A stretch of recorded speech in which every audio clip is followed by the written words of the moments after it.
Duda si Vice President Sara Duterte sa pagbebenta ng bigas sa halagang 20 pesos kada kilo. Ito'y matapos i-anunsyo ng Department of Agriculture na sisimulan na ang pagbebenta ng nasabing bigas sa Visayas Region sa susunod na linggo. Ayon kay Duterte, estratehiya ito ng mga kandidatong kaalyado ng administrasyon upang manalo sa darating na halalan. Promise na naman yan sa mga tao na alam mong para lang sa eleksyon at para lang sa kanilang mga senators.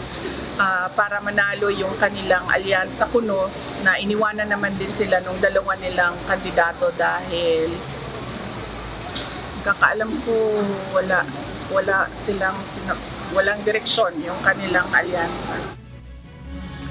Gate pa ng pangalawang Pangulo, tila pambubudol muli ito sa publiko lalo't sa Visayas lamang ipatutupad ang hakbang. Sa ngayon wala pang detalyeng ibinabahagi ang Department of Agriculture tungkol sa uri ng bigas na ibebenta.